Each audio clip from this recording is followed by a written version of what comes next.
முத்தையா முனிவர் தன் ஆசீர்வாதத்தின் பின் சில்லறை காசு கொடுப்பார். அதனை பக்தர்கள் தங்கள் வீடடிற்கு கொண்டு போய் பாதுகாப்பார்கள். அது தங்களுக்கு அதிர்ஷ்டத்தை கொடுக்கும் என நினைக்கிறார்கள். ஆனால் முத்தையா சுவாமிகளின் கருத்து அதுவில்லை. முயற்சியின்றி இருக்கிறாய். உழைக்கும் வாய்ப்புகள் பலவற்றை எல்லோருக்குமாக கடவுள் வைத்துள்ளார். அவற்றில் பொருத்தமான வாய்ப்பை பயன்படுத்தி உழைக்கப்பார். உன் உழைப்புத்தான் உன் அதிர்ஷ்டம். அது உன் தன்னம்பிக்கையில் தங்கியுள்ளது என்பதே அவர் கருத்து. நல்ல எண்ணமும் நல்ல தீர்மானமுமே நல்ல வாய்ப்பை உனக்கு ஏற்படுத்துகின்றது. சாத்திரம் சொல்லுகின்றவர் உனக்கு இப்போது நல்ல காலம் தொட்டதெல்லாம் துலங்கும் செல்வம் தேடிவரும் என்று சொன்னால், சுவீப் எடுத்தால் 1 கோடி பணம் சுவீப்பில் விழும் என்பது கருத்தல்ல. அதுவும் மனிதர்களுக்கான வாய்ப்புத்தான். காசு கொடுத்து சுவீப் ரிக்கர் எடுக்காமல் இருந்தால் அதிர்ஷ்டம் வந்துவிடுமா? வாய்ப்பை பயன்படுத்த வேண்டும். உழைக்காமல் சாப்பிட கிடைப்பதை முத்தையா முனிவர் அதிர்ஷ்டமாக கருதவில்லை. ஒரு வியாபாரியோ ஒரு முயற்சியாளரோ சந்தை வாய்ப்பை பயன்படுத்துவதே அவனுக்கான அதிர்ஷ்டம். அதிர்ஷ்டம் என்பது நிகழ்தகவு மட்டும்தான். வாய்ப்புகள் உள்ளன. போனால் வராது. துரதிர்ஷ்டமாகிவிடும். காற்றுள்ள போதே தூற்றிக்கொள்வதுதான் அதிர்ஷ்டம்.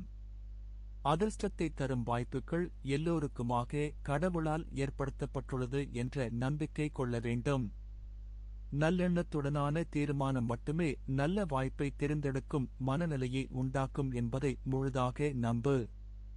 தியானமும் கடவுள் வணக்கமும் உன் மனதுக்கு சரியான பயிற்சியை கொடுக்கும்.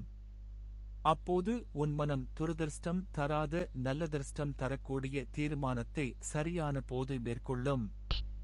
செல்வமும் பெருகும், மதிப்பும் பெருகும் என்பது மட்டும்தான் முத்தையா சுவாமிகளின் கருத்தென்பதை நான் உணர்ந்துள்ளேன். இரத்தினங்களே கையில் மாட்டிக்கொண்டு சும்மா இருந்து சாப்பிட்டுக் கொண்டிருந்தால் அதிர்ஷ்டம் கொட்டுமா என்று முனிவர் கேட்பார். இரத்தினங்கள் மனதுக்கு ஒரு பெருமையை மகிழ்ச்சியை கொடுக்கும் என்பது உண்மைதான். அதன் கதிர் வீச்சுக்கள் உடல் சுகத்துக்கும் அவசியமாக இருக்கலாம். அது அதிர்ஷ்டத்தை அள்ளிக்குவிக்கும் தேவதை போன்றதல்ல. அதிர்ஷ்ட தேவதை என்பது முயற்சி மட்டுமே என முத்தையா முனிவர் சொல்லுவார். இரத்திக் கற்கள் போன்ற பல நம்பிக்கைகள் மக்கள் மனதில் உள்ளன. அவை அறிஞர்களால் கடவுள் நம்பிக்கையை ஏற்படுத்துவதற்காக ஏற்படுத்தப்பட்ட கருவிகள் என்பதை மறந்துவிடக்கூடாது. எண்ணெய் எரித்தல், ஊதுபத்திகளின் பயன்பாடு, கற்பூரம் எரித்தல், மரத்தில் வைத்து அழகு பார்க்க வேண்டிய மலர்களைக் கொண்டு கடவுளை அலங்கரித்தல், பொங்கல் பொங்குதல், அர்ச்சனை செய்தல் இவையெல்லாம் மிகவும் எளிதாக கடவுளை புரிந்து கொள்ள முடியாது. அதிர்ஷ்டத்தையும் துரதிர்ஷ்டத்தையும் எண்ணிக் கலங்குகின்ற மாந்தர்களை கடவுள் மூலான நம்பிக்கைக்கு இட்டுச் செல்லுவதற்காக நல்லெண்ணங்கொண்ட போதகர்களால் கடவுள் வணக்கத்துடன் சேர்க்கப்பட்ட நம்பிக்கைகள் என்று முத்தையா சுவாமிகள் சொல்லுவார். நீர் கடவுளுக்கு காசோ மலரோ மற்ற எதையுமோ கொடுக்கத் தேவையில்லை. அவருக்கு அதெல்லாம் போதிய அளவு இருக்கிறது. விபுலானந்தர் சொன்னது போல உன் உள்ளக்கமலம் மட்டுமே கடவுளை திருப்திப்படுத்தும். அது ஒன்றே நல்ல அதிர்ஷ்டமான வாய்ப்பை தேர்ந்தெடுக்கும் தீர்மானத்தை உன் மனம் தேர்ந்தெடுக்கும் ஆற்றலை வழங்குமே தவிர, இதுதான் அந்த வாய்ப்பு என்று கடவுள் காட்டிக் கொடுப்பதில்லை. தீர்மானம் எடுப்பது உன் மனமே.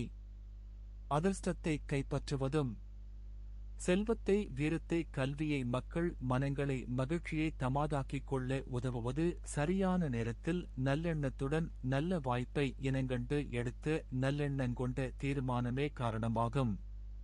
அத்தீர்மானமே அதிர்ஷ்ட தேவதை இருக்கும் இடத்தை கண்டுகொள்ளுவதற்கான வாய்ப்பு என்பது முத்தையா சுவாமிகளின் கருத்து என்பதை நான் உணர்ந்துள்ளேன். கரோலிசப்பு மெண்டிஸ்.